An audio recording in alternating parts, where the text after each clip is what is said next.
Hello there, my name is Shirley Widdup, one of the admins from Myelopathy Support on Facebook.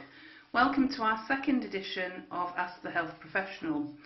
Today's question comes from Gillian in the UK, and Gillian asks, why do I feel it's manageable, but then out of the blue start getting numbness and tingling sensations again? Or other issues, then it settles, only to get another symptom for a while. It's like on a merry-go-round. It's a really good question, Gillian, and one that many of us can sympathise with. So, my dear health professionals, it's over to you. Hi, it's Ben from Myelopathy.org, University of Cambridge as well, answering this month's question. Now, just starting up, I'd like to apologise for this terrible moustache that I'm growing, or trying to grow. It's of course Movember, and I'm clearly not as blessed or capable of growing facial hair as Ewan is. But turning to the more important thing, let's talk about Gillian's excellent question. And once again, it is an excellent question because I can't provide a very good answer to it. I think it's something that we haven't really been aware of. It hasn't really been on the research radar. And probably the reason for that is that we haven't been aware of it.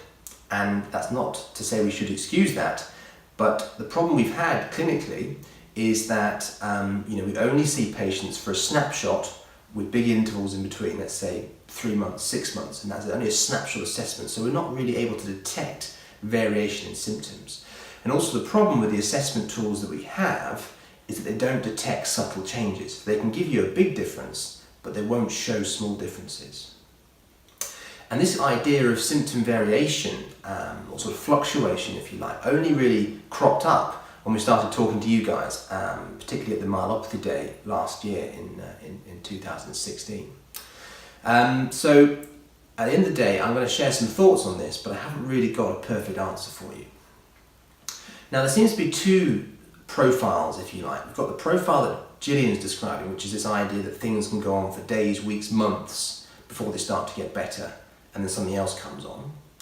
And then there's a different profile that cropped up at the Myelopathy Day, which was that perhaps you can have a very bad day and then you can have a very good day or something like that, so a much shorter period of time. And I think potentially there's probably two different things going on. If you look at the short time interval, when we're sort of watching patients with myelopathy, it seems to be that they have an ability to function at a certain level, but then you push them out of that comfort zone and things can go quite drastically wrong. And it was almost like the reserve function is greatly limited by the disease. So if you have a very exertional day, for example, then you have significant problems the day after, but then they recover and they go back to normal. And I think that's quite a different problem. I don't think that's a sign of new disease or new problems. It's probably just part and parcel of the disease that you've got. Whereas I think Gillian's is a slightly different question, and it's hard to know exactly what it means, but it's possible. If you look at other diseases, for example, things like inflammatory processes like multiple sclerosis, that they have this sort of relapsing remitting flavour. That is, they have a sort of wave of disease, and then the body is able to allow some repair or adaptation. Often it's not full, but there is some repair and adaptation, so things go away. So you get this sort of symptoms come on, symptoms go away.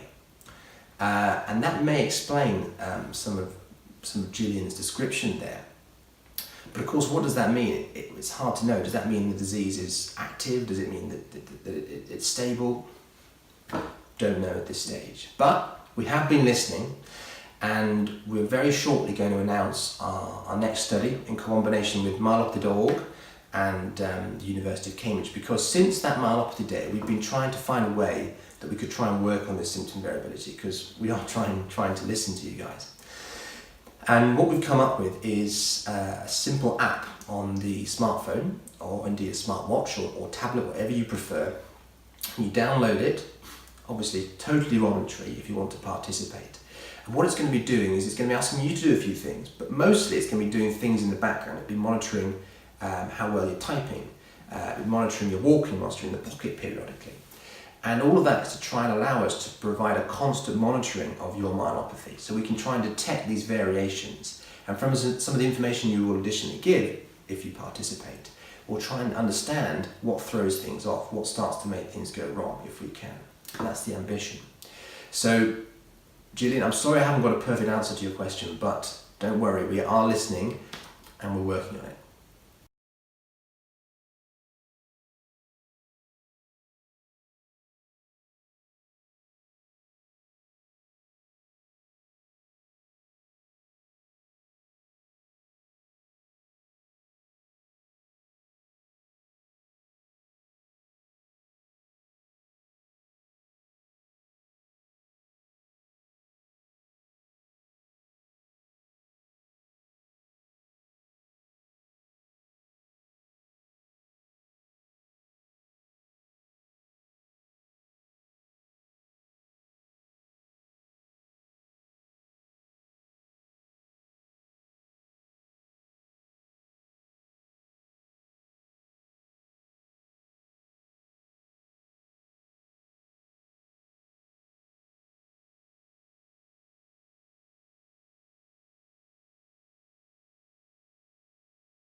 Hello there, my name is Shirley Widdup, one of the admins from Myelopathy Support on Facebook.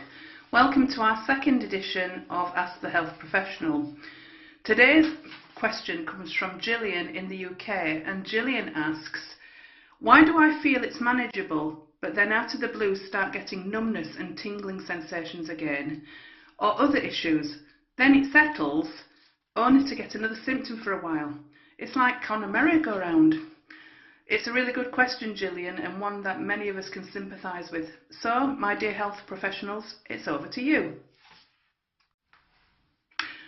Hello there, my name is Shirley Widdup, one of the admins from Myelopathy Support on Facebook. Welcome to our second edition of Ask the Health Professional. Today's question comes from Gillian in the UK, and Gillian asks, why do I feel it's manageable, but then out of the blue start getting numbness and tingling sensations again, or other issues, then it settles, only to get another symptom for a while. It's like on a merry-go-round. It's a really good question, Gillian, and one that many of us can sympathise with. So, my dear health professionals, it's over to you.